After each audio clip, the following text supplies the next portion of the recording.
Hi everyone, today is day 3 and it's my birthday. And since it's Monday, ihahatid natin today si Kuya sa kanyang therapy session. Nakababa na nga kami dito ng elevator, kaya i-check muna natin ng mga kids bago tayo mag-drive. Normally, 2 hours lang yung tinatagal ng sessions ni Kuya, pero this time gagawin natin 3 hours kasi wala nga si Daddy and medyo mainit naman talaga lumabas. Kaya nag-request tayo if pwede na lang na 2 days na 3 hours yung session niya. And since on the way na tayo sa therapy niya, dito na ako mag-story time kung bakit ang title ng vlog is We Were Scammed.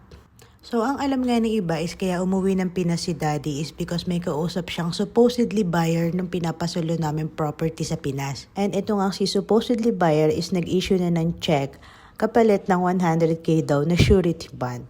And while waiting for the amount to reflect on our account, nagbigay na din si husband ng surety bond.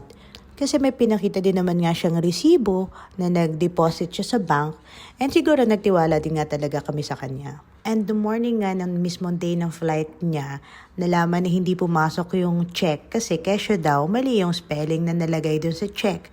So they just decided na lang to meet kasi uuwi din naman siya sa Pinas and they will pay na lang in cash.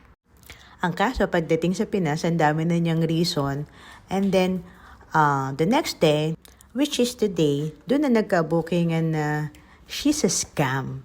Fortunately, bago matapos ang araw na to, my husband was able to get a portion of the amount that we gave to her. Although, meron pa din naman balance na supposedly daw is masisettle tomorrow.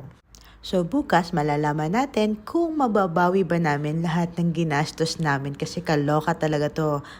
Lesson learned talaga. Never trust agad-agad. Tapos, just today lang din namin nalaman na hindi lang pala kami yung naloko niya.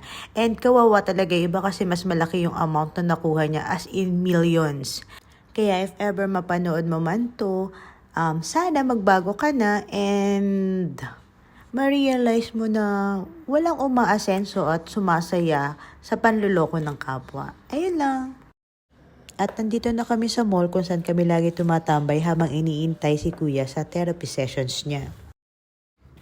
And here is Seppi sa routine niya na laging humihingi ng grace pagkakaupo pa lang namin. At siya lang mag-isa umuubos ng baon namin na yan. Nung medyo malapit na matapos yung session ni Kuya, naisipan namin bumaba para mag-grocery ng konti. Tapos pakikita ko sa inyo yung buong paligid ng mall na tinatambayan namin. Ang lawak-lawak, di ba? Then mga 10 minutes before 6:30, umalis na kami ng mall para sunduin si Kuya. 6:30 kasi matatapos yung session niya. Saktong-sakto yung dating namin, palabas na si Kuya. Pagkatapos nito, umuwi na rin kami. Saka na lang siguro namin i-celebrate ang birthday ko pag nakabalik na si Daddy. Ayun lang for today's video. Thank you! Bye-bye!